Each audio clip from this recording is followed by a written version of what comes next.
Bonjour, bonjour et bienvenue sur ce live. Je suis désolée, je dois encore me battre avec ce foutu trépied pour que vous teniez un peu correctement, mais il n'a pas l'air de coopérer, alors c'est moi qui vais bouger, c'est pas grave. Donc bienvenue sur ce live pour ceux qui le regardent en replay. Aujourd'hui on va parler de la gestion des émotions, mais je vous rappelle que vous pouvez rejoindre les lives du lundi au vendredi pendant la période de confinement à 16h sur la page Facebook. Voilà, tous les jours on aborde un nouveau sujet canin et le week-end je vous mets la liste des lives de la semaine pour que vous puissiez poser vos questions. Bonjour à ceux qui arrivent en live, vous voyez que j'essaye de me battre avec le trépied pour que vous teniez, mais vous n'avez pas envie de collaborer aujourd'hui. Pourtant c'est le même trépied que tous les jours, la même place que tous les jours.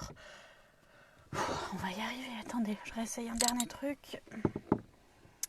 Donc voilà, aujourd'hui live d'une heure comme d'habitude. Enfin hier on a juste fait 2 heures quand même, ce qui est assez énorme. Par contre aujourd'hui on ne pourra pas faire 2 heures tout simplement parce que j'ai un rendez-vous de coaching à distance qui m'attend ensuite. Pour ceux qui ne sont pas au courant, on propose des rendez-vous à distance pour vous aider dans l'éducation de votre chien ou la rééducation comportementale. Donc j'ai un de ces rendez-vous là juste après, donc quoi 17h30, donc je ne pourrai pas trop faire durer le plaisir avec vous malheureusement, mais c'est pour la bonne cause. Donc aujourd'hui on va parler de la gestion des émotions des chiens. Je suis désolée, j'ai chaud du coup avec ces bêtises de trépied qui tient pas, que j'ai passé bien 10 minutes à essayer de le faire tenir. Je vais ouvrir encore un peu plus la fenêtre. Voilà, on est intime, on est entre nous, tout va bien. J'espère que vous allez bien, que tout se passe bien pendant ce confinement. On a eu l'annonce comme quoi c'était encore reparti pour un mois, donc encore un mois de live minimum. Et voilà, j'espère vous accompagner au mieux dans cette période en matière d'éducation canine. Je reste dispo en MP si vous avez besoin, n'hésitez surtout pas. Et comme ça qu'on parle de la situation, si vous avez besoin d'aide, notamment avec vos loulous. Bonjour Pauline. Et puis on va attaquer avec les questions. Il y en a énormément comme hier. Donc merci d'abord à tous d'avoir posé vos questions et de nous faire confiance pour l'éducation de vos chiens et vous apprendre des choses. Merci énormément. Si jamais on n'arrive pas au bout des questions en 1 heure, comme le temps nous est imparti, 1h30, 1h15, 1h20 on va dire, parce que mon rendez-vous est prêt, j'ai juste à appeler la personne qui suit ce coaching en ligne, donc que je suis ravie d'accompagner. Si jamais on n'a pas fini avant que j'ai mon rendez-vous à 17h30, ce qu'on fera c'est que demain on commencera peut-être le live un peu plus tôt, ou je le ferai durer plus longtemps pour finir ce live et commencer le prochain.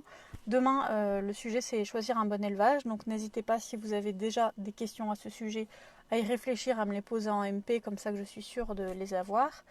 Et voilà. Donc on va commencer. Coucou Alex, coucou Aude, coucou Emma, coucou Béatrice, coucou le pseudo imprononçable, si tu peux me laisser ton prénom, c'est encore mieux. Donc on va commencer. La gestion des émotions du chien, la première question qu'on a reçue, c'est celle d'Alex Lex qui nous demande: j'ai baladé ma chienne après le live et on est tombé sur 2 personnes qui étaient devant leur vélo. Je n'ai pas compris, mais Pana a eu énormément peur et il n'y avait pas de raison apparente. Du coup, on a reculé et nous sommes allés ailleurs. Elle tirait, voire courait. J'ai essayé de l'asseoir pour lui faire un câlin et de l'apaiser, mais elle tremblait. On est rentré et s'est calmé. Que faire dans ces émotions-là qui étaient très fortes et inédites? Ne rien dire, la calmer, l'apaiser. 3 petits points. Alors, quand son chien il est en proie à la panique, comme ça, plusieurs solutions sont possibles, mais en premier lieu, il faut toujours penser à la sécurité du chien. Toujours penser à le mettre en sécurité et le faire en sorte que son chien se sente bien. C'est la priorité numéro 1 que l'on doit avoir tous à l'esprit. Bonjour à ceux qui arrivent en cours de route. Donc la sécurité, le point numéro 1 auquel vous devez toujours penser, c'est faire en sorte que votre chien se sente mieux. Même s'il arrive un moment de panique où vous ne comprenez pas cette panique, justement parce que pour vous humains, pour nous humains, il n'y a pas forcément de raison, mais pour autant le chien réagit quand même, donc c'est bien qu'il se passe quelque chose dans son esprit. La situation est à analyser ensuite avec tout ce dont on se souvient. Donc si c'était des hommes, des femmes, si d'habitude il y a quelque chose avec les vélos ou pas, quels vêtements, quel contexte, quelle morphologie, ce qu'il y avait autour. Toutes les informations qu'on peut récupérer, on les récupère et on voit ensuite, chaque fois que le chien se prend un coup de stress comme ça, s'il y a une ressemblance, s'il y a un point qui est unique, qui se rassemble dans tous les moments de stress. Et là, on peut travailler à partir de ce point-là et se dire que ça perturbe nos chiens et travailler ça en particulier. Si là tu n'as pas eu ça, et de toute façon dans tous les cas, mets ta chienne en sécurité, le seul moyen c'est de reculer, c'est de la faire sortir de cette angoisse. On parlait hier des zones de confort du chien, verte, orange et rouge. J'ai pas trouvé de choses différentes. Oui, de choses différentes de d'habitude, mais est-ce qu'il y avait des choses similaires à d'autres situations où elle réagit d'habitude, ta petite Panacota, qui a, je crois, un de mes prénoms préférés de l'année quand même. Panacota, là, c'est pas mal. Si ça ne l'est pas, c'est pas grave entre guillemets. Par contre, quand ça t'arrive, toujours reculer, toujours essayer de l'apaiser, mais j'allais y venir après, Pauline. Là, je parle de l'urgence, mais j'allais y venir aussi après, point de vue veto. J'allais y venir juste après. Vous avez toujours un coup d'avance. Donc, on l'apaise, on la rassure. Le mieux, c'est de s'éloigner au maximum pour la faire redescendre en pression. Lui faire faire une autre activité que d'habitude elle aime peut aider aussi, mais souvent quand les chiens sont en stress, ils refusent les activités parce qu'ils ne peuvent pas tout gérer en même temps. Donc il faut voir si ta chienne apprécie une autre activité. T'inquiète pas Pauline, c'est pas grave, mais vous avez toujours un coup d'avance, c'est énorme. Au moins je suis sûre qu'entre toi, entre Audrey et entre Chloé, chapeau, je ne peux rien oublier, donc c'est génial, donc merci. Donc ta chienne va être engluée dans cette situation et elle va peut-être pas accepter une autre activité, comme tu as pu le voir en lui faisant des câlins, ça ne faisait pas grand chose parce que tout simplement elle était trop dans ce stress là. Pour gérer sur l'instant de la panique, personnellement on utilise les fleurs de bac, mais la gamme Rescue, donc la gamme qui permet de réagir dans les pics de stress, qui est aussi très utile pour l'humain. On peut aussi utiliser des hydrolats de fleurs. Nous, c'est des hydrolats roses qu'on met sur les joues du chien, qu'on leur propose à boire. Attention, ça c'est un travail qui a été fait avant en aromathérapie, donc ça dépend de chaque chien. Mais voilà. Ça, qu'est-ce que j'en avais noté d'autre pour t'aider? Détourner l'attention, mais ça peut ne pas marcher. Et comme le disait... oui, ne pas aussi lui demander de rester dans une certaine position. Le mieux, c'est que tu retournes chez toi ou retournes à ta voiture suivant ton lieu de balade, mais à un endroit qui l'apaise. Parce que lui demander de rester assise, un chien qui est en tension, c'est le pire des trucs qu'on peut lui demander.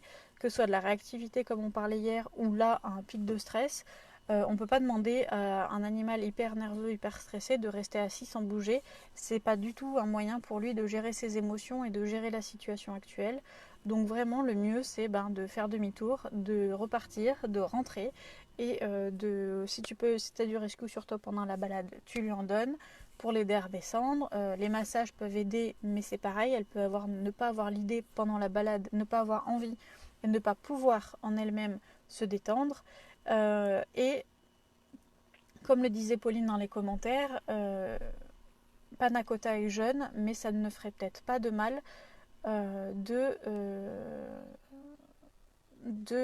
faire en sorte de faire un check-up veto, tout simplement parce que toi tu vois que c'est un souci de comportement, tu imagines que c'est ça, et d'ici aussi, d'ici c'est bizarre parce que quand tu as des situations qui se présentent comme ça en pop-up un peu de façon inédite et tu n'as jamais vu ta chienne réagir comme ça se passe une fois.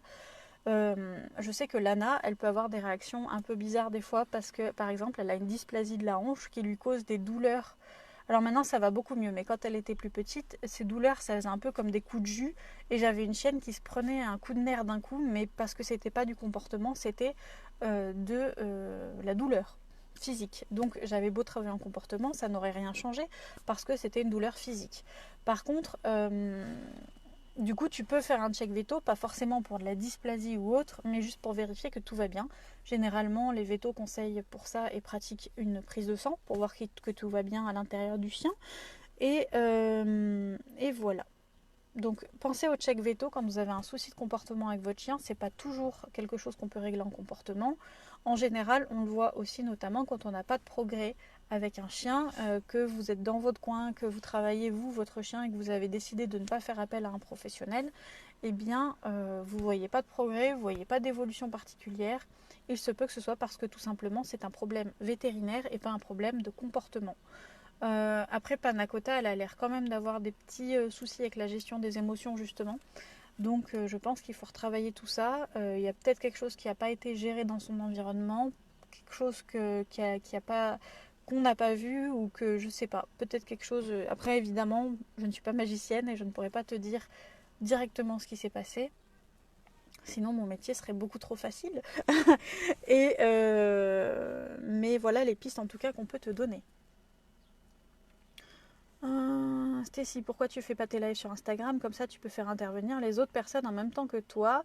Merci de l'idée, mais comme tu le vois, il y a plus de personnes sur Facebook. Et comme mon but, c'est d'aider le plus de monde possible, eh bien, je l'ai fait ici. Pas tout le monde n'a Instagram.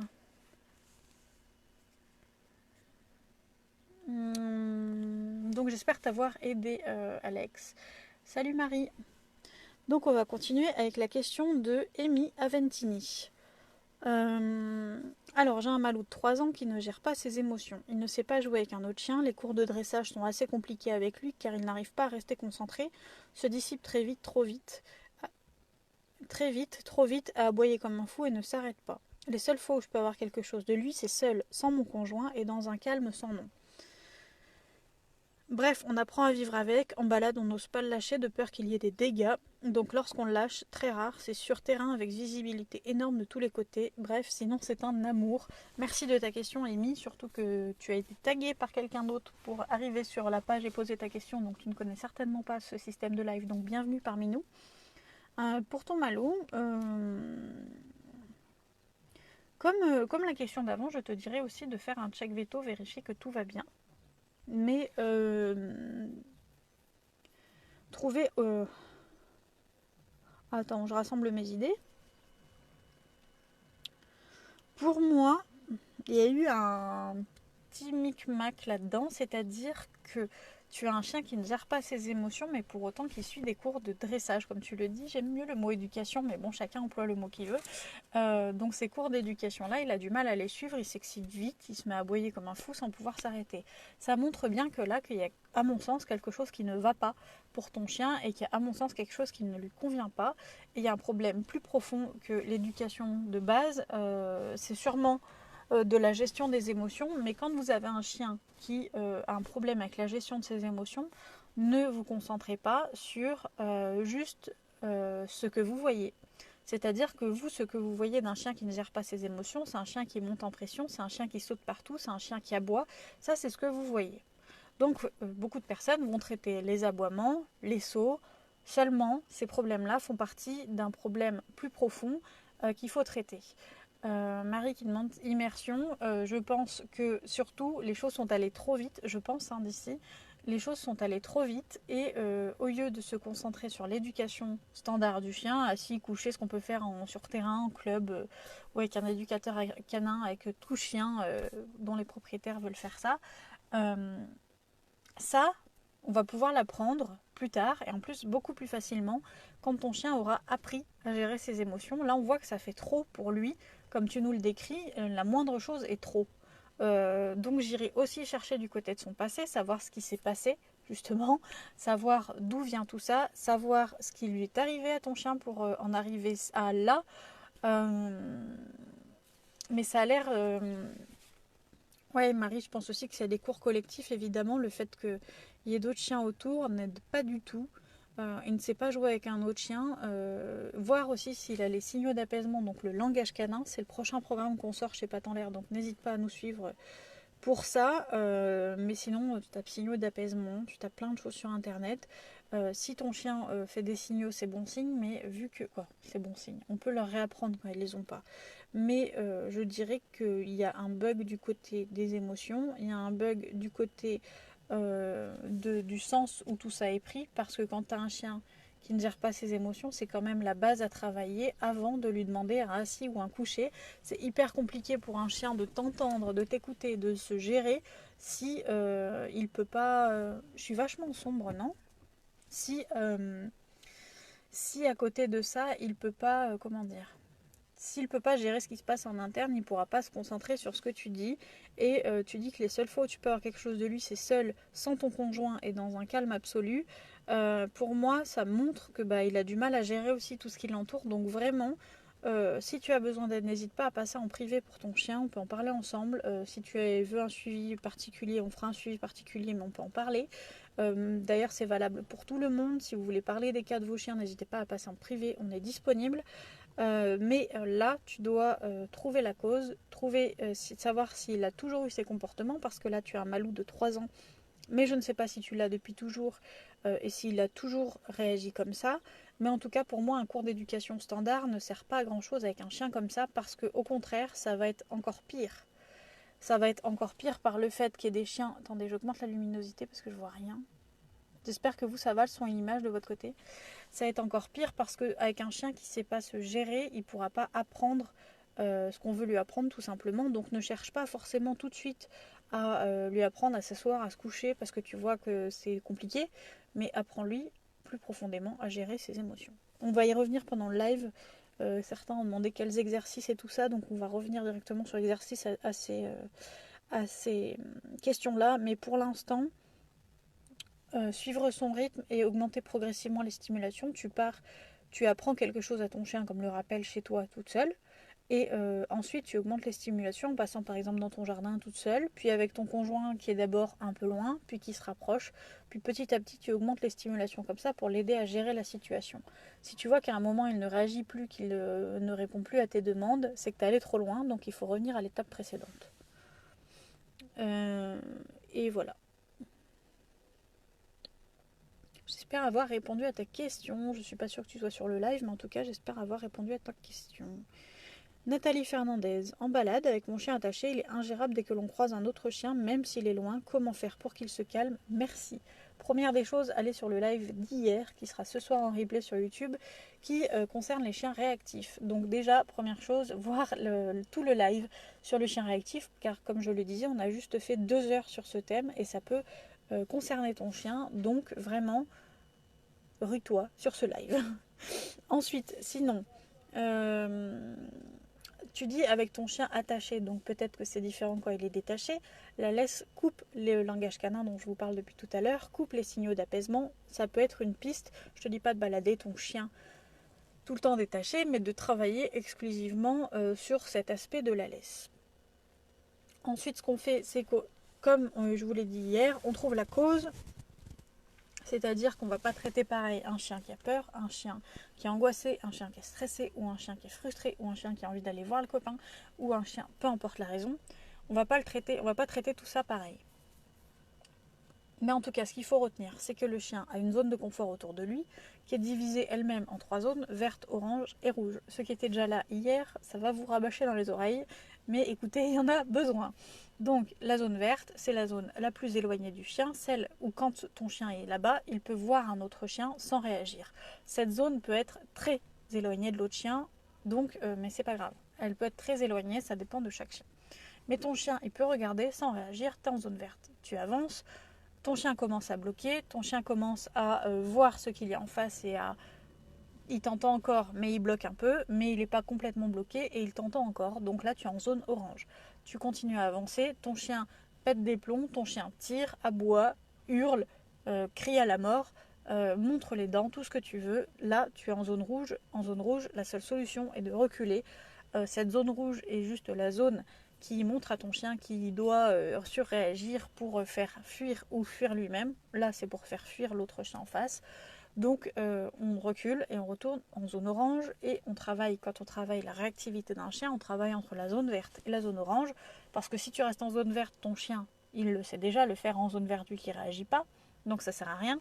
Et ne te mets pas trop en zone orange parce que la réponse elle est trop aléatoire. Ton chien, un coup il peut réagir, un coup il ne peut ne pas réagir, donc on se met entre les deux, dans la petite frontière entre les deux zones, en sachant que ces zones ne sont jamais tout à fait circulaires et qu'elles changent suivant l'environnement. Tu te mets entre ces deux et à chaque fois que ton chien choisit une autre solution que de regarder et de fixer et de figer sur le chien en face, donc il peut sentir par terre, il peut te regarder, il peut revenir vers toi, il peut choisir de reculer, il faut suivre son chien. Faut pas le suivre dans ces cas-là pour avancer, il faut le suivre pour reculer. Quand tu as un chien qui veut reculer, tu recules. Du coup, dès qu'il choisit de faire autre chose que de réagir ou d'aller dans la direction de la réaction, qui commence à se tendre, dès qu'il choisit un autre comportement, tu le récompenses avec une récompense de forte valeur. Voilà. Ici, on est dans le travail de la réactivité qui va aussi aider à la gestion des émotions parce que on apprend au chien que s'il veut aller voir le copain en face et faire sa rencontre canine, il faut qu'il soit calme. Si ton chien n'est pas calme et que tu le laisses faire cette rencontre, tu choisis de récompenser ce comportement et tu choisis de lui donner raison, entre guillemets, en lui disant bah, tiens, tu vois, depuis tout à l'heure, tu hurles, machin, mais au final, quand tu hurles, on y va, donc tu as raison de hurler, c'est comme ça qu'on atteint l'autre copain. C'est pas ça qu'on veut. Ce qu'on veut, c'est dire à son chien, faire passer le message que quand t'es calme, on y va, t'es pas calme, on n'y va pas. Voilà. Donc je vous ai refait un topo du live d'hier là. Sinon, après, s'il y a un chien qui te surprend, tu peux apprendre le tu laisses ou le fait d'avoir un chien qui sait plonger son regard dans le tien, ce qu'on appelle un peu le focus. Sinon, tu as le tu laisses. Il y a une vidéo sur notre chaîne YouTube qui a été tournée il y a 4 ans et 20 kilos de moins. Donc, pour t'apprendre ça directement, pour que tu puisses l'apprendre à ton chien. Voilà. Et encore une fois, la laisse empêche de communiquer correctement, donc de travailler comme ça en laisse, ça permet aussi le fait que le chien associe la laisse à quelque chose de cool. Marie, cool, tout est dit. J'espère en tout cas. Je fais vraiment de mon mieux, comme je vous l'ai dit hier. Je suis pas sûre que tu étais là, Marie, sur le live d'hier. Vous en étiez très nombreux, c'était vachement cool. Voilà, j'essaye de faire en sorte d'aider comme je peux ici. Et on va plus loin en cours individuel en ligne. On va bien plus loin, mais je fais ce que je peux pour un live. Je donne tout ce que je peux. Et là, quand je vois que j'en suis déjà quasiment à une demi-heure alors que j'ai répondu à 3 questions, je me dis qu'en effet, ce live va être sur 2 jours, quoi. Ou alors peut-être que je ferai l'autre partie samedi. Et comme ça, on peut garder le planning actuel qu'on avait déjà prévu. Parce que vous êtes super nombreux à avoir posé des questions et c'est génial. Merci. Donc, question suivante, Delphine Goffy. Comment gérer les émotions dans le jardin avec d'autres chiens dans les jardins à côté? Ce qui est hyper chaud parce que on connaît pas moi, je ne connais pas cette situation parce que je n'ai jamais eu de jardin, mais je l'ai déjà vu évidemment en clientèle où tu as le jardin et qui est tout un jardin et accolé au jardin d'un voisin et ce voisin a déjà un chien. À part mettre des parvis pour pas que les chiens se montent en pression, si ils ont l'habitude de le faire, j'avoue que occuper ton chien sinon dans le jardin, mais vous allez voir avec la question d'après que c'est pas le plus simple. Euh, je récompenserai aussi si tu me dis comme ça, j'ai un chien qui s'excite un peu, je lui ferai faire des jeux de stimulation dans le jardin, comme par exemple jeter les croquettes dans l'herbe au lieu de lui donner une gamelle, mettre des jeux d'occupation pour l'occuper, mettre des nouveaux jouets dans le jardin un peu chaque semaine pour qu'il s'occupe aussi avec, jouer avec, l'occuper ailleurs, faire un tour du côté des stimulations mentales et physiques qu'on lui propose en dehors pour voir si tout va bien ou s'il y a besoin d'augmenter pour que son chien, une fois à la maison, soit apaisé. Récompenser le calme évidemment, mais la deuxième partie de la question c'est comment les garder calmes, surtout à plusieurs. J'ai 6 chiens. Pour moi ce qui complique la chose c'est d'avoir 6 chiens, parce que j'estime que quand on a un qui va se monter en pression, il y en a au moins 2 ou 3 je pense qui vont le suivre, donc c'est ça pour moi qui est chaud. Surtout il faut repérer le moment à partir duquel tes chiens montent en pression, parce que c'est sûr que si le chien, toi tu fais tous les efforts du monde mais que le voisin absolument pas, et que son chien, dès qu'il voit les tiens, se met à hurler, je ne vois pas, à part des brises-vues encore une fois, comment on gère le fait d'avoir des chiens qui hurlent sur le chien du voisin alors que c'est lui toute la journée qui est tout seul dans son jardin et qui hurle, enfin qui lance les tiens. Donc avec 6 chiens, ça risque d'être plus compliqué, à moins que tu aies un grand terrain. Je n'ai pas la taille du terrain, mais est-ce que tu peux faire des jeux de stimulation? Est-ce que tu peux occuper tes chiens dans ton jardin pour pas qu'il y ait quelque chose de plus intéressant à faire en fait que d'aller réagir sur le chien du voisin? À part aussi si tu veux faire un roulement aussi, en avoir certains en intérieur, certains en extérieur, 3 par 3 par exemple pour tester, voir si ça se passe mieux. Et là aussi, même si tu en as 6, faire un tour du côté des stimulations que tu leur proposes pour voir s'il n'y a pas un déficit de ce côté-là. Parce que je vous le rappelle, un chien qui n'est pas assez promené ou un chien qui n'est pas assez stimulé mentalement, c'est tout simplement un chien qui, une fois à la maison, ne sera pas fatigué. Et du coup, là, il commence à réagir. C'est aussi ce genre de chien qui peut, à terme, avoir des problèmes de comportement. Donc il faut voir aussi de ce côté-là s'il y a tout ce qu'il faut.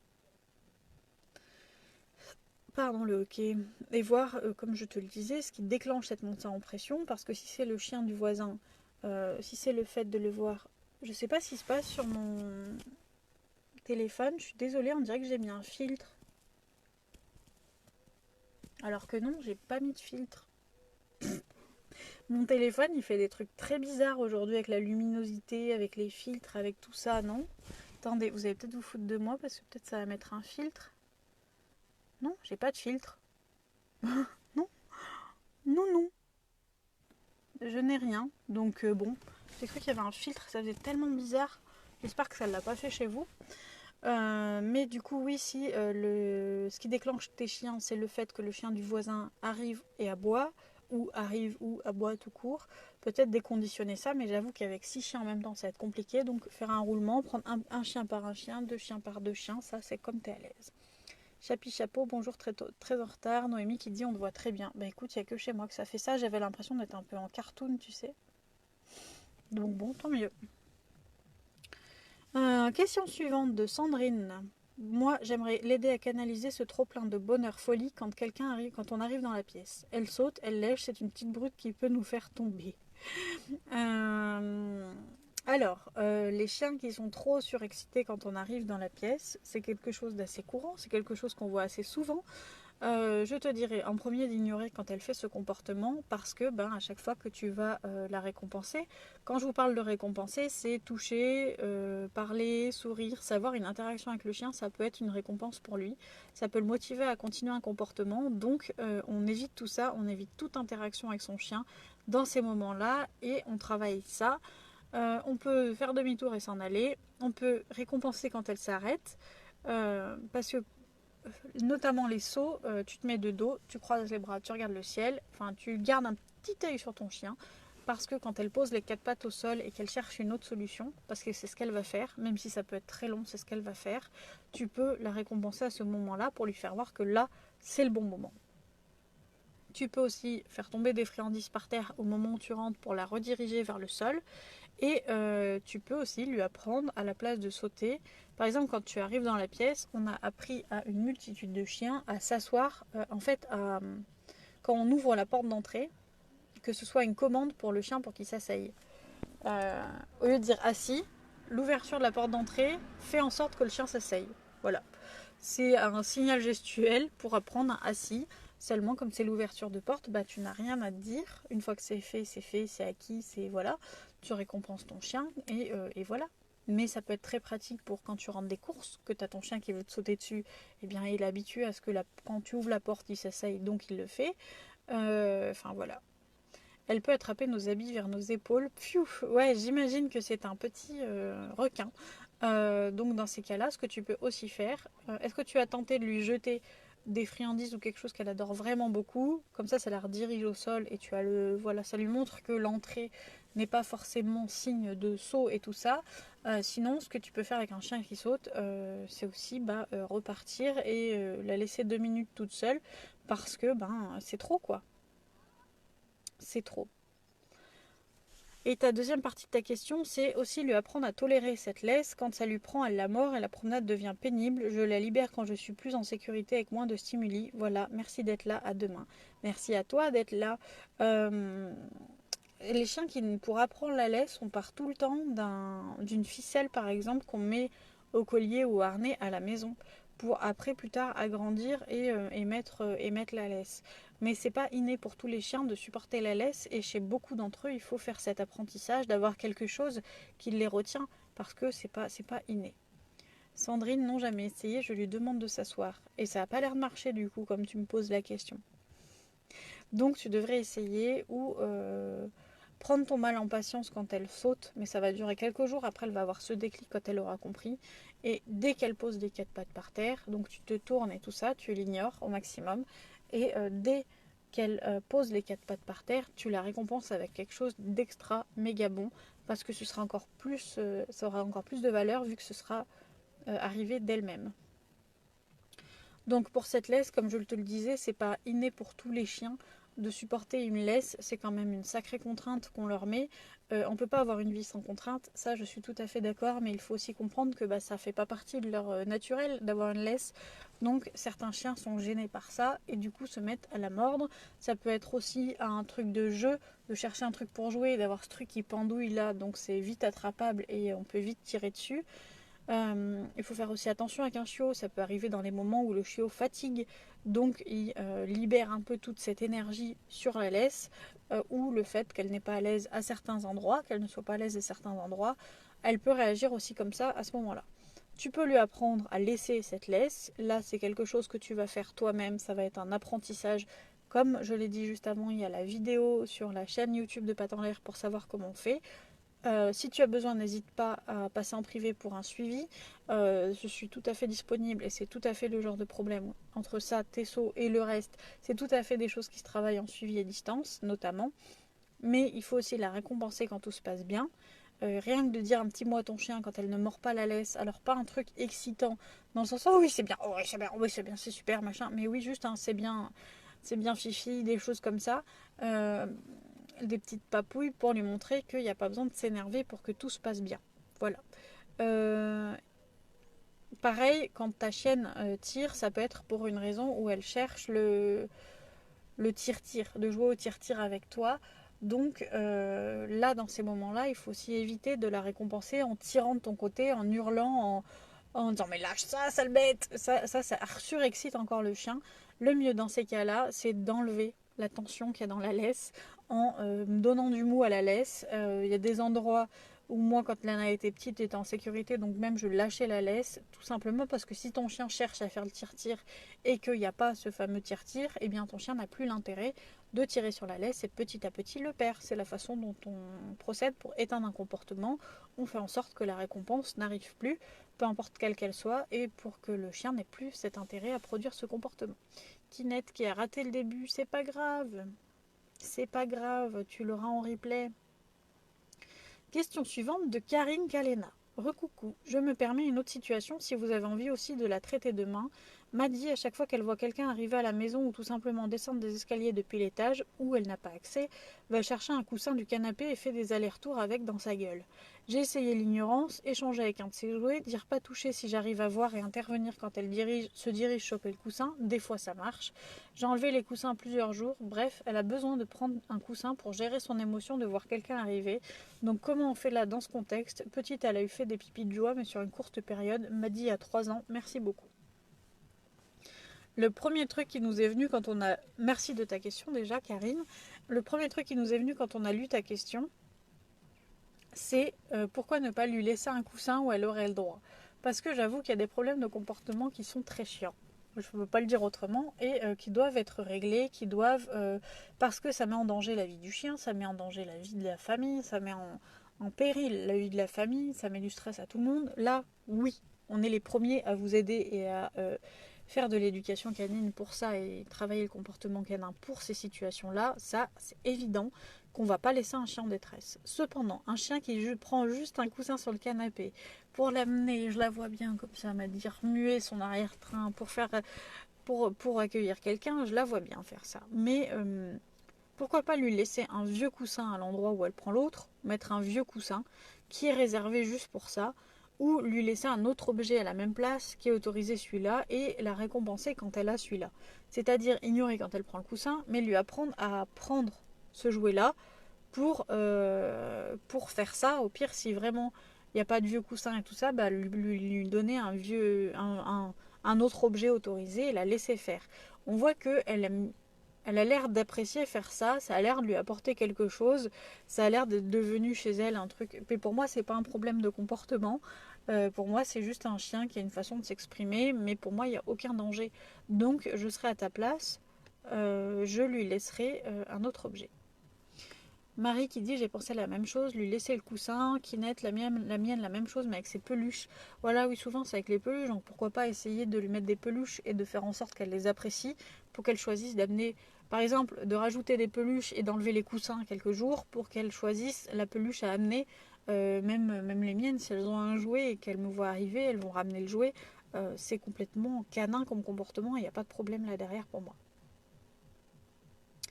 Et autre partie de question, en pleine balade, Maddy est capable de retourner à la maison si elle entend un coup de feu, souvent chasseur, même en période fermée malheureusement. J'ai réussi 2 fois à détourner sa peur en la tirant sur des trous de taupe qu'elle adore creuser. Malheureusement, la troisième et donc troisième coup de feu, j'ai pas réussi. Elle a retrouvé le chemin de la maison heureusement, mais a été terrifiée de peur et faisait des tas de signes d'apaisement. Que puis-je faire pour l'aider à gérer sa peur sur le moment, mais aussi après à la maison? Merci beaucoup pour vos émissions top. Merci beaucoup. Voici Maddy en photo qui vous les chouille et vous remercie. Et j'ai pas vu. Ah si, je l'avais vu dans les commentaires, exact. Merci de ta question, de la photo, de tout ce soutien. Merci à tous d'ailleurs pour ça. Pour les chiens qui sont stressés, par les coups de feu notamment, merci les chasseurs. Je suis pas très amoureuse de la chasse, hein, mais bon. On a chacun nos hobbies, chacun nos passions. Et clairement, la chasse n'est pas une des miennes. Mais je respecte tout le monde du mieux que je le peux. Donc pour un chien qui a peur, on va aider à apaiser sa peur avec, comme je le disais tout à l'heure, notamment les fleurs de bac en rescue. La formule rescue qui intervient quand on a une peur sur le moment ou qu'on peut donner avant les balades pour aider à apaiser le chien. Il y a d'autres solutions naturelles comme la phytothérapie, l'aromathérapie, la zoopharmacognosie, la lithothérapie, la magnétothérapie, où je peux vous conseiller sur la magnétothérapie. Il y a énormément de choses disponibles, mais je vous conseille quand même de choisir une ou deux thérapies alternatives et de tester avec votre chien pour l'aider. Il y a aussi la communication animale qui peut aider et avec laquelle vous pouvez chercher et trouver des réponses. Et voilà. Ensuite, on déconditionne tout ça à la maison d'abord parce que dehors, tu ne peux pas prévoir que tu vas en avoir ou pas. Il y a aussi en truc alternatif le Thunder Shirt. Tu tapes Thunder Shirt sur Amazon, ça s'écrit THUNDER-SHIRT. Thunder Shirt, qui est très utile notamment pour les bruits d'orage et les bruits de coups de feu, qui est en fait un gilet qu'on met au chien et qui fait tout seul des points de pression sur le chien pour l'apaiser. Clairement, sur la réactivité de ma chienne, j'avais le harnais T-Touch, donc ça prend un peu les mêmes techniques de points de pression et ça existe en harnais et sur la réactivité de ma chienne, ça a tout changé, ça a changé énormément de choses en tout cas en parallèle d'un travail. C'est sûr que si vous shootez votre chien et que vous ne travaillez pas, ça va servir à quelque chose parce que votre chien ne réagira plus. Mais du moment où vous allez arrêter de shooter votre chien chimiquement ou naturellement, eh bien les problèmes vont revenir. Donc, on travaille. Ensuite, on déconditionne à la maison. Donc, on prend des bruits de coups de feu ou des bruits de pétard qu'on met à très bas volume et on associe ça à quelque chose de cool pour notre chien, que ce soit de la friandise alimentaire, du jeu, peu importe, une occupation sympa qu'on fait ensemble, peu importe, il faut que ça soit associé à quelque chose de cool et augmenter petit à petit au fur et à mesure des jours le volume. Voilà, surtout avec ce genre de chien, ne pas aller trop vite parce que sinon vous allez tout péter et ça va être encore pire. Et voilà. Et il y a une appli, moi je sais que j'avais en Isère, mais je sais pas si elle marche ailleurs. Il y a une appli qui s'appelle Jour de chasse pour savoir où les chasses en cours ont lieu. Pour éviter ces endroits-là au début, quoi. Et on peut lui apprendre le stop d'urgence, le fait de s'arrêter en balade pour si elle part, le fait de s'arrêter et d'attendre. Mais j'avoue que dans ces moments de stress, ton chien il ne pense qu'à sa survie, donc il veut rentrer chez lui. Voilà. Et après, une fois qu'à la télé, c'est bon, que tu as fait tout ça de chez toi, tu te mets très très loin des coups de feu si tu peux en analyser depuis chez toi, très très loin, et tu récompenses à chaque fois que ta chienne ne réagit pas pour l'aider à faire face, mais aide-toi d'un truc en complément. Et alors là, les questions d'Audrey. Oh, j'ai encore 45 minutes maximum, ça va. Audrey, il faut que je te dise, parce que je vois que tu es là. Jérémy, quand il prépare les questions le matin, il redoute tes questions. Et ce matin, il m'a fait « Ah, Audrey Chancel !» Et là, je savais que... Parce que du coup, on les met dans un Google Drive, les questions, avec ce qu'on pense répondre. Tout ça, on les met dans un Google Drive. Et là, et avec les noms avant. Avec les noms avant pour que je sache qui remercie. Et là, il a fait « Audrey Chancel !» Là, tu sentais dans sa voix que c'était « Qu'est-ce qu'elle nous a encore pondu comme question ?» Et on a encore une fois été pas déçus du tout.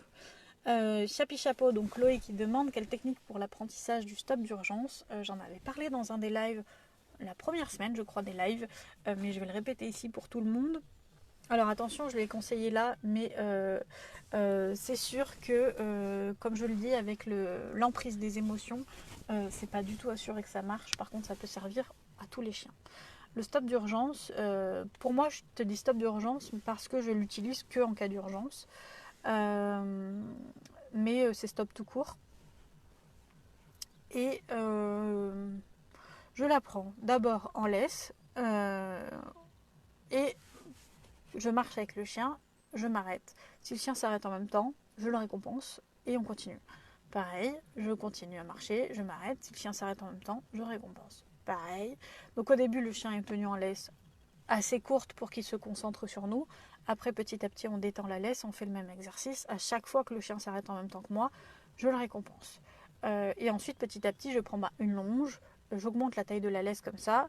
Quand j'estime qu'il réussit assez bien, on va dire que le taux de réussite, où on peut dire que c'est acquis, c'est 80% de réussite, eh bien, on peut rajouter le mot. Pour moi, c'est stop parce que en cas d'urgence, c'est le mot qui me vient en premier. Si je vois mon chien foncer, je peux hurler stop directement, mais il faut choisir le mot qui va vous aller. Et là, du coup, je rajoute le mot en même temps que le chien s'arrête, je dis stop.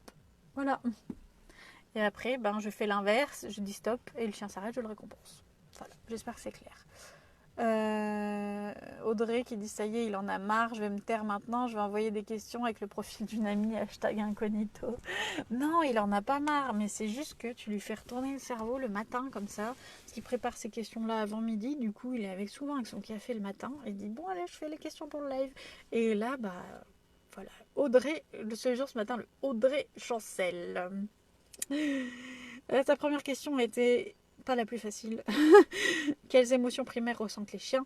Il y a plein de trucs controversés un peu là-dessus. Mais souvent, ce qu'on entend, c'est que les chiens ressentent les émotions de base. Alors après, je te dirais qu'on ne saura jamais. Enfin, à moins qu'un jour, ils étudient vraiment les chiens et qu'on a un moyen de savoir évidemment ce qu'ils ressentent. Parce que je trouve, comme on en parlait ce matin avec Jérémy, que tu as toujours le fait.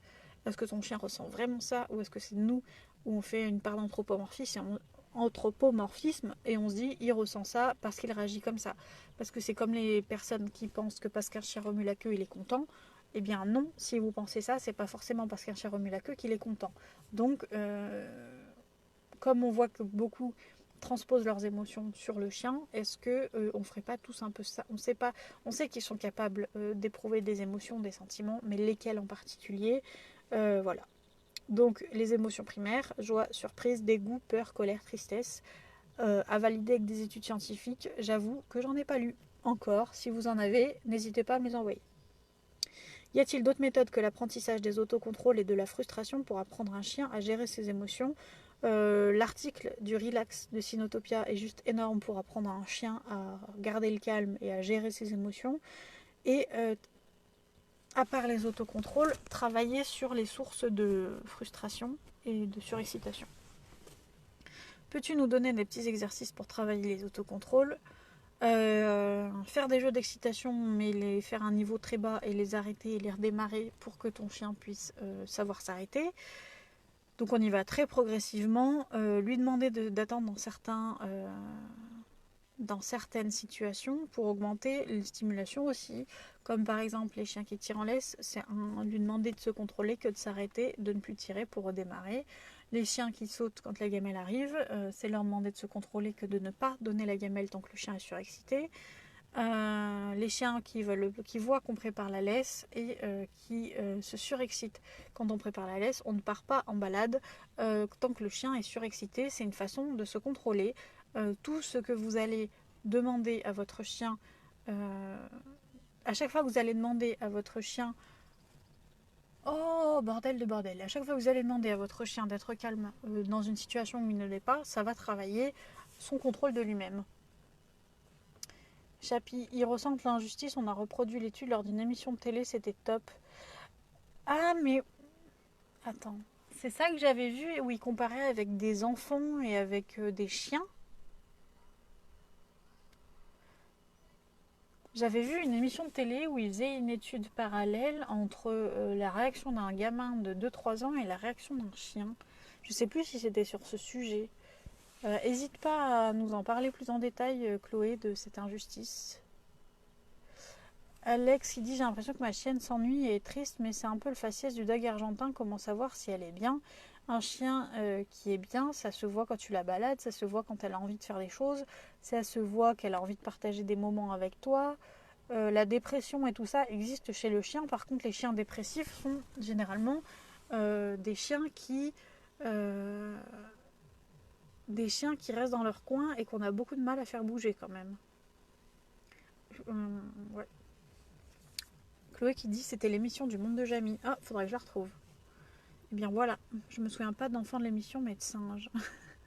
Ah non, dis-moi pas que je confonds les gosses et les singes. Non, je rigole.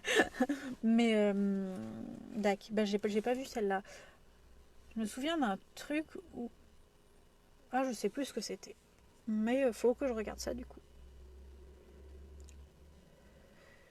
Des petits exercices pour apprendre la frustration, apprendre progressivement à gérer comme n'importe quelle émotion qui pourrait être considérée comme négative. Un chien qui ne peut pas gérer sa frustration sera à terme généralement un chien qui a du mal à attendre avant d'avoir ce qu'il veut, qui ne saura pas être patient et qui ne saura pas gérer si ce qu'il souhaite n'arrive pas dans la seconde. Donc ça peut devenir très très vite handicapant. Alex, il dit c'est pas son cas, elle est plutôt hyperactive, merci. Et Chloé, nous on passait avec nos chiens dans l'émission, Pouillou ressentait l'injustice. Je peux essayer de voir si je retrouve le lien. Ce serait adorable, merci beaucoup. Comment apprendre à un chien à gérer sa peur? Je vous le dis hier, je vous l'ai dit hier, je vous l'ai répété tout à l'heure. On y va progressivement, on aide son chien, pardon pour le hockey, de manière progressive et avec des médecines naturelles si on en a dispo. On ne force absolument pas son chien à faire quelque chose qu'il ne veut pas faire ou qu'il ne peut pas faire. Votre chien ne fait pas les choses pour vous emmerder, il fait les choses en réponse à ce qu'il ressent. Donc vraiment, ne pensez pas que votre chien est un truc à emmerde entre guillemets, où il veut se venger ou quoi que ce soit. Ce sont des choses qui n'existent pas. Si les chiens réagissent comme ils réagissent, c'est qu'il y a une raison derrière. Donc on ne force pas son chien, on l'écoute, on respecte sa zone de confort, on n'en fait pas trop et trop longtemps. Parce que les chiens qui ont peur, on va devoir changer leur état émotionnel, leur état psychologique de manière complètement entière, générale, tout ce que tu veux. Donc si tu y vas trop fort, ça va tout casser. L'importance de donner au chien le temps de prendre son temps, d'analyser, de réfléchir. J'ai lu récemment un article sur le fait qu'on poussait nos chiens vers la fuite en avant et c'est tout à fait vrai. Je comprends pas trop ce que tu veux dire par fuite en avant. Mais je suis d'accord avec toi dans le fait qu'il faut aussi prendre le temps de vivre et de faire vivre les émotions chez le chien, qu'il ne faut pas toujours être dans le travail avec nos chiens et qu'il faut leur laisser aussi une certaine autonomie même là-dedans, même si c'est pas toujours évident parce que les chiens en ont besoin. Et ça vient aussi du chien, se contrôle lui-même. Et les chiens se débrouillaient très bien sans nous. Donc ils y arrivent avec nous, mais aussi à nous de les respecter pour ce qu'ils sont. Et d'accepter ce qu'ils sont. C'est beau de les faire changer, mais il faut aussi accepter ce qu'ils sont. Pauline, où as-tu trouvé le harnais T-Touch? Ça m'intéresse beaucoup, je le cherche mais je ne le trouve pas. J'en ai trouvé mais il me semble tout simple. Moi je l'avais acheté, c'était l'ancien modèle parce que ça doit faire au moins 9 ans. Maintenant le mien il est mort, j'ai dû le jeter parce qu'il était mort de chez mort. Je l'avais acheté à une collègue en occasion déjà. Par contre il est sur le site de la méthode de Tellington Touch. T-Touch, c'est Tellington Touch. Il paraît très simple, je n'ai pas essayé la nouvelle version, donc si quelqu'un ici a essayé la version qui est actuellement en vente, je serais ravie d'en avoir des retours. Je ne l'ai pas encore essayé, peut-être que j'investirai, je ne sais pas, parce que c'est vrai que moi j'en ai pas forcément le besoin. Mais il a l'air, je l'ai vu en vrai et en effet il a l'air très simple, mais c'est une marque à laquelle quand même je fais confiance parce que j'ai vu les effets de l'ancien et je vois pas pourquoi ils en auraient sorti un moins bien que l'ancien, tu vois. Mais bien te fournir sur le site officiel ou de la marque officielle.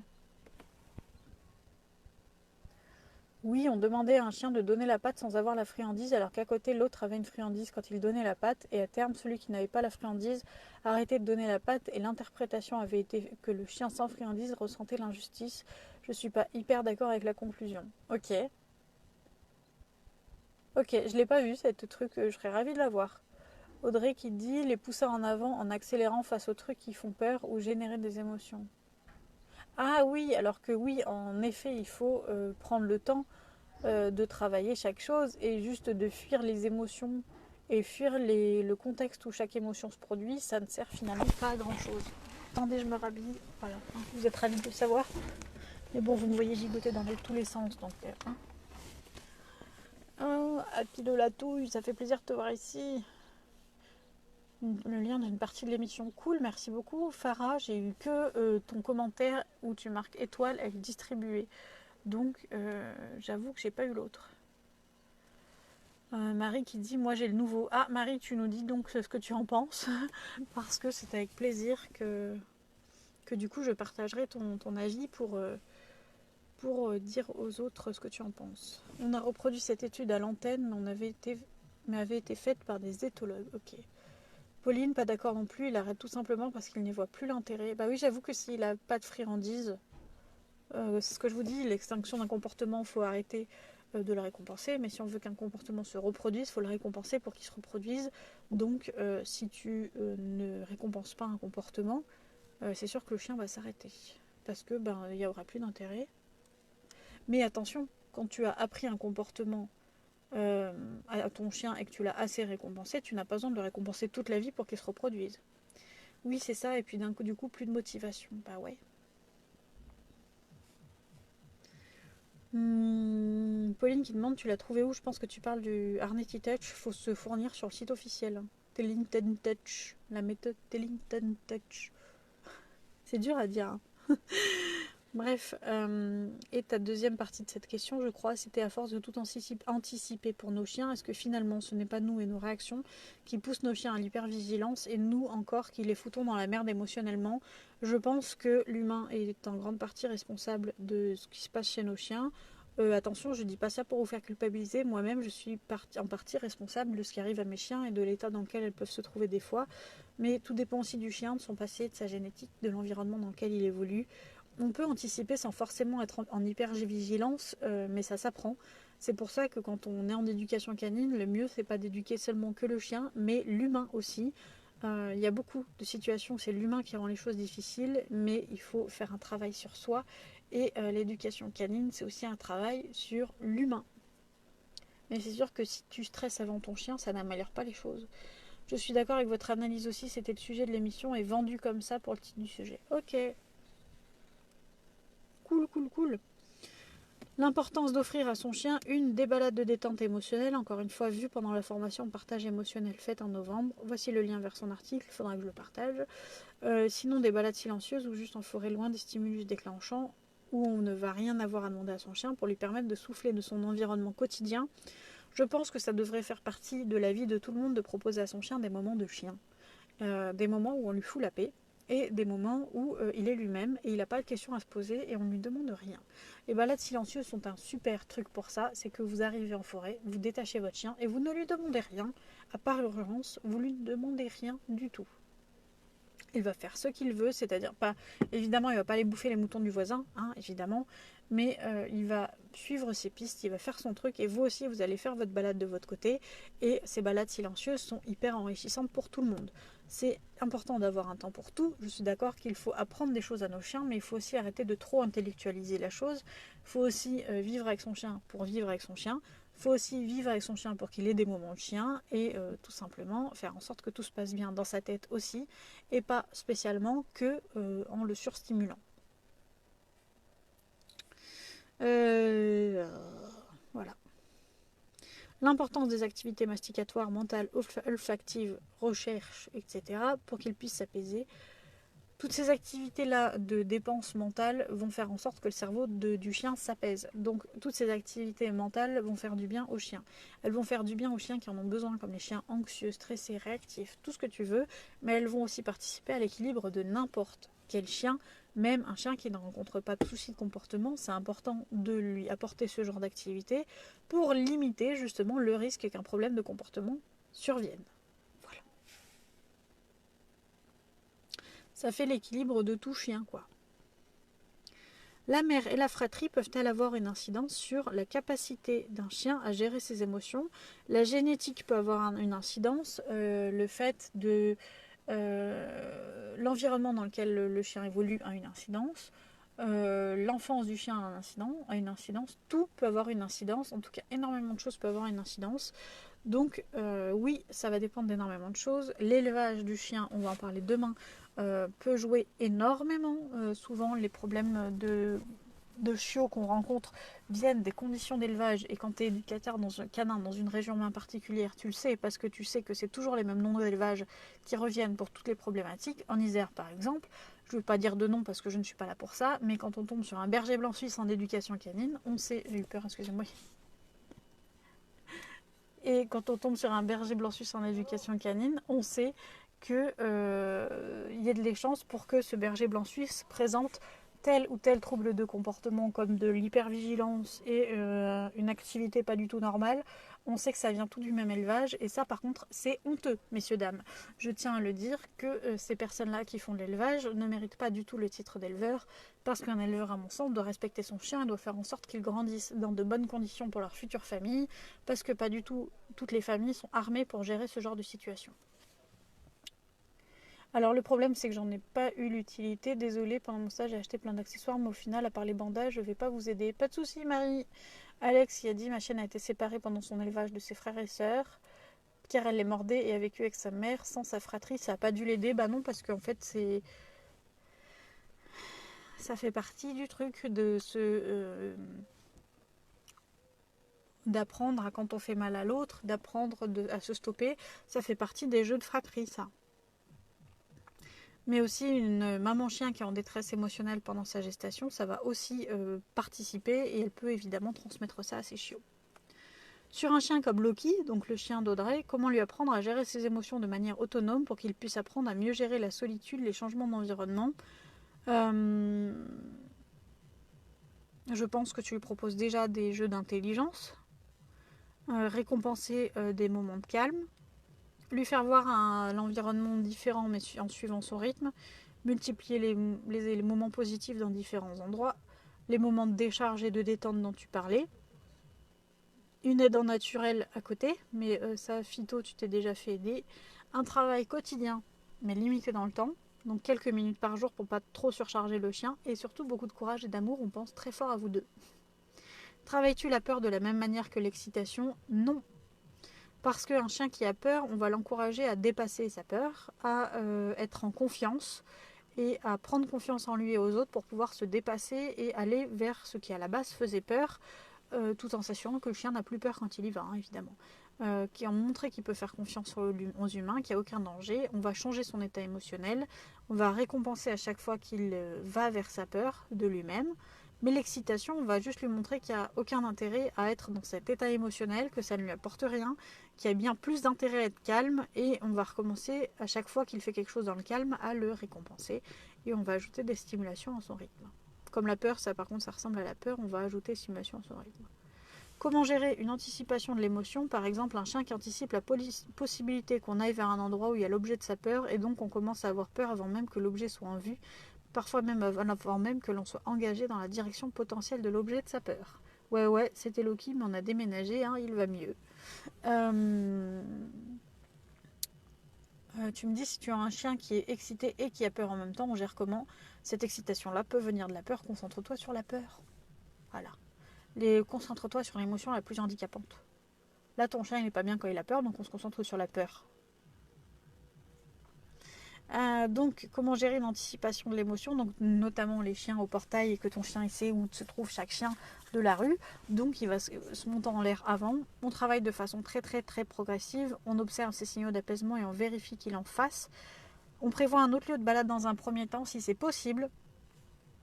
On a des récompenses qu'il adore pour parer à ça. Et on trouve la chose qui lui fait peur pour la travailler à distance, comme je vous l'explique depuis hier. Audrey, Loki par exemple, est hyper excitée en voyant un chat. Ok. Après les chats, comme je le disais aussi hier ou avant-hier, c'est hyper chaud parce que ce qui se passe, c'est qu'il y a aussi la prédation. C'est quand le chat il se met à courir, ton chien a envie de courir après. Donc c'est aussi super chaud ça pour ça, les chats. Annabelle Canavero, mon perlo est très nerveux à la vue d'autres chiens et cherche facilement la bagarre alors qu'il est adorable. À savoir qu'en balade on est 3 car j'ai 3 loulous, j'ai l'impression qu'il nous surprotège ou alors il est stressé, je ne sais pas trop. Là aussi, alors Audrey qui dit il fonce et hop, il a peur face au chat qui se retourne et arrête de bouger. Mais Loki, ce Loki, je te jure. Et dans ce moment-là, il t'entend plus. façon, il faut prendre avant qu'ils foncent, hein, parce que sinon c'est déjà foutu. C'est déjà pas foutu, mais c'est beaucoup plus chaud de rattraper un chien qui a foncé que de garder vers soi un chien qui fonce pas. Donc pour Annabelle, dont son chien est très nerveux et qui cherche facilement la bagarre entre guillemets, en général c'est là aussi des chiens qui ont un petit bug dans l'apprentissage du langage canin, généralement.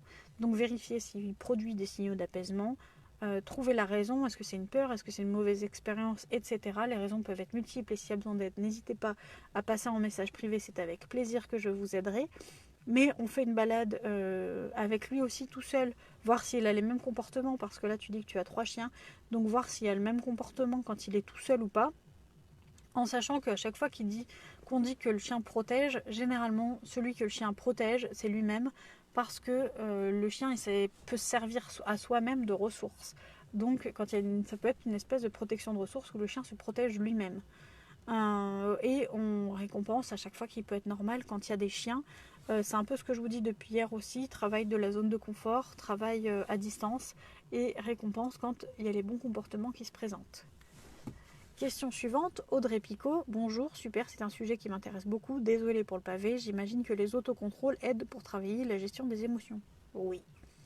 Je travaille beaucoup les autocontrôles avec ma chienne Malinois de 6 mois. Vers ces 3 mois, j'ai commencé avec de petits exercices simples, comme l'exercice avec une friandise dans la main par exemple, ou ne pas prendre un jouet tant que j'ai pas dit prends. Maintenant, je travaille avec le reste, égale pas bouger ou en marche au pied en augmentant la difficulté. En lançant des jouets, balles, j'essaie de travailler ça à l'extérieur aussi avec diverses distractions, c'est plus compliqué avec le confinement. Ma chienne est réactive par peur sur chien, humain et ce qui lui est inconnu. Depuis ces 2 mois et demi, on travaille sur ça directement à l'extérieur, mais travailler sur la gestion des émotions peut aider Lim, j'imagine. Ma chienne a aussi du mal à redescendre en excitation quand elle est montée en excitation. Quel exercice proposez-vous pour travailler sur la gestion des émotions ? Je ne sais pas si j'aurais quelque chose de plus à te proposer là-dessus particulièrement, mais à ta place, je lancerai le travail sur la réactivité de ta chienne, parce que le travail à distance peut l'aider justement à gérer ses émotions envers ce qui lui fait peur, et donc t'aidera aussi pour le travail que tu mets en place pour sa gestion globale. Mais vous remarquez peut-être que dans ce live, on a sur les 2 chiens, tout à l'heure le chien de 3 ans et là le chien de 6 mois, on a des malinois. Ça c'est le problème, parce que le malinois après la catégorisation des staffs et compagnie est devenu un chien à la mode parce qu'il n'est pas catégorisé. Je dis pas que vous avez vos chiens pour une mode, je dis juste que c'est des chiens qu'on voit de plus en plus en éduc, et que c'est des chiens depuis quelques années oui, qu'on voit de plus en plus, et que les éleveurs ont de moins en moins de scrupules à vous mettre des bêtes de concours entre les mains, des chiens qui ne sont pas adaptés chez vous. Là aussi, je te dis pas du tout que c'est le cas, mais quand je vois marqué chienne réactive depuis ces 2 mois et demi, soit il y a eu un événement traumatisant pour ta chienne, soit ça vient de l'élevage, parce que c'est clairement 15 jours après qu'elle soit arrivée chez toi. Je crois qu'on a tous cette même prière. Ah d'accord, pardon. Donc il y a quand même un bug avec tout ce qui est malinois et tout ça, parce que c'est des chiens qui quand on parle d'excitabilité, de réactivité, c'est quand même une race qui revient souvent. C'est malheureux, mais je te dirais qu'il faut quand même attaquer tout court le problème de gestion de l'humain et des autres chiens. Et si tu as besoin d'aide, là aussi Audrey, n'hésite pas du tout à passer en privé, c'est avec plaisir qu'on t'aidera. Mais il y a une gestion globale des émotions à faire avec les exercices que j'ai donnés juste avant. Donc en fait, à chaque fois que ta chienne se surexcite, il faut lui apprendre que le calme est la bonne solution. Voilà. Donc attendre tant qu'elle n'est pas calme avant de lui proposer quelque chose, pour la faire redescendre en tension et enlever, pour les chiens qui ont du mal avec la gestion de l'excitation et tout ça, enlever dans un premier temps les jeux de balles et tout ça, les jeux de tir-tir, les jeux de bagarre, parce que ça les fait que monter en pression pour rien du tout. C'est des choses qui sont inutiles et surtout qui ne les aident pas pendant leur moment, pendant leur éducation à l'excitation. Donc pendant l'éducation, on enlève ces trucs-là et on les reprendra plus tard, petit à petit. Et elle aurait fini par « Je vous remercie d'avance si vous répondez à ma question. » Et encore désolée pour ce pavé, mais de rien. Audrey qui a complété du coup le problème de Loki avec les chats. J'essaye de le garder avec moi, mais comme comme les Pokémon et surgissent des hautes herbes en balade où Loki est en liberté, je dis adieu à mon chien et j'invoque les dieux pour que le chat ait l'idée de trouver un arbre plutôt que de traverser les routes, j'avoue. Pauline qui dit, on le croit qu'on a tous cette prière. J'avoue, mais là, toi comme moi, on n'est pas magicien et on ne peut pas deviner au moment où tu as un truc et... il y a toujours une part d'inconnu dans la vie avec nos chiens et je pense aussi que ça fait partie du jeu que de l'accepter et de faire de son mieux, d'apprendre un stop, d'apprendre un rappel pire que du tonnerre. Déjà avec notre programme on fait un rappel du tonnerre, donc déjà un rappel du tonnerre c'est déjà bien. Mais d'avoir un rappel au top du top et d'avoir un stop pour le chien, ok, mais je pense qu'il y a toujours des situations et ça fait partie du fait de vivre avec un être vivant où on ne pourra pas tout gérer. Mélie qui dit comment apprendre un chien à gérer ses émotions lors d'événements que l'on ne peut pas contrôler. Exemple l'orage. Pour l'orage, le meilleur truc que j'ai, c'est le Thunder Shirt dont je parlais tout à l'heure. Moi, j'ai vu la différence entre un chien qui n'arrivait pas à se poser dès que la tension dans l'air changeait. Et c'est passé juste en lui mettant ce gilet. Et après en associant positivement, mais du coup avec ce gilet-là, on est passé à un chien qui se couche et qui ronfle pendant un orage. Donc, et c'était pareil sur les feux d'artifice. Et clairement, juste en lui mettant le truc, c'est bon, il a ronflé. Si vous voulez pas tout de suite investir dans le Thunder Shirt parce que c'est assez cher, vous pouvez mettre un t-shirt à votre chien. Donc vous passez la tête dans la tête, les pattes dans les manches et vous le mettez juste à l'envers de nous parce qu'il faut que le chien ait le maximum de place disponible. Vous mettez l'étiquette sous le poitrail là parce qu'il faut qu'il ait le maximum de place dispo pour lever la tête. Voilà. Et vous faites un nœud pour resserrer sur le flanc. En fait, il faut que votre chien soit emballé, cherche le emmailloté, c'est ça comme on dit pour les bébés par exemple, mais pas comprimé. Voilà. Allez pas nous faire nous étouffer le chien avec ça. Et Marine Bailey, dernière question, aider un chien très craintif des inconnus. C'est ce dont on parle depuis le début, travail de la zone de confort, avoir une solution naturelle pour l'apaiser à côté et aider son chien de manière globale avec ses émotions. Mais vraiment travailler ça, surtout que des inconnus vont en croiser toute sa vie, donc c'est très important, ne lâche pas le travail, ne lâche pas ça et vraiment écoute le live d'hier sur la réactivité parce que dans la crainte il y a une part de réactivité donc ça peut fortement t'aider. Audrey qui dit je file, bonne soirée. Merci Audrey pour toutes tes questions, j'espère qu'on t'a aidé. Bonne soirée à toi aussi. Voilà, j'ai fini le live. Je voulais le dire en début de live mais j'ai oublié que vous avez dans la barre d'infos au-dessus de ce live ou en dessous, si vous regardez sur YouTube, vous avez le nom de In Dog We Trust, tout simplement parce que c'est une association qui replace des chiens avec laquelle on est partenaire, qui fait un travail formidable, mais qui en cette période de confinement se retrouve comme pas mal de monde complètement pris à la gorge et en manque de ressources. J'ai proposé à In Dog We Trust il y a quelques mois maintenant, on travaille ensemble parce que In Dog We Trust propose nos formations pattes en l'air à des prix réduits et nous on reverse 50% à cette association de nos gains sur ces formations-là, sur ces partages-là. Donc je vous propose d'aller voir la page In Dog We Trust que je vous ai mis pour retrouver nos prix promo sur un rappel de pro un rappel du tonnerre et une marche en laisse de pro. Et aussi on a créé ensemble un pack de cours du lundi que vous pouvez retrouver les 10 cours à 25 €. C'est des cours qui ont été choisis par In Dog We Trust. C'est des thèmes qui sont sortis parmi les 48.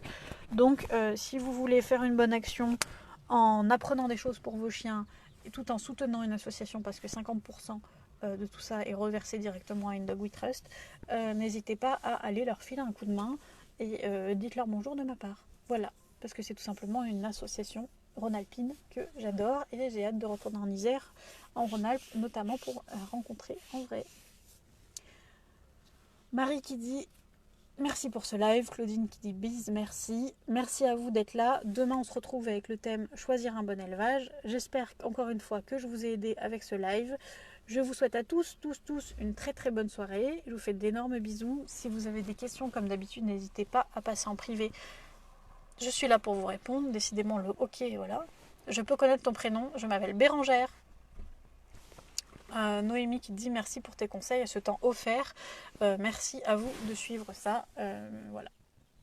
J'espère que ça vous aide. Et en tout cas, on est reparti encore pour un mois. Et pour après, pour la suite, j'aimerais bien que...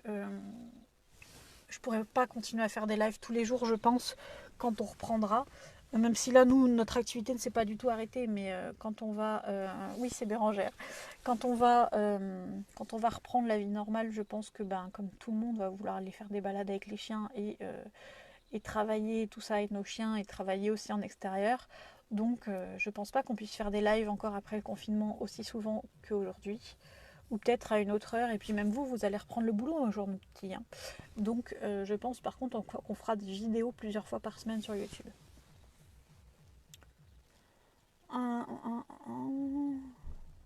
Merci pour tout, super, merci, bonne soirée, merci. Réponse éthologue pour le ressenti de l'injustice, perdre son envie, sa motivation et la définition de l'injustice. Ah ouais, d'accord, ok. Pour moi, je pensais que l'injustice avait un lien avec l'autre, de comparer avec un autre. Emma qui dit merci, Anne, bonne soirée, merci.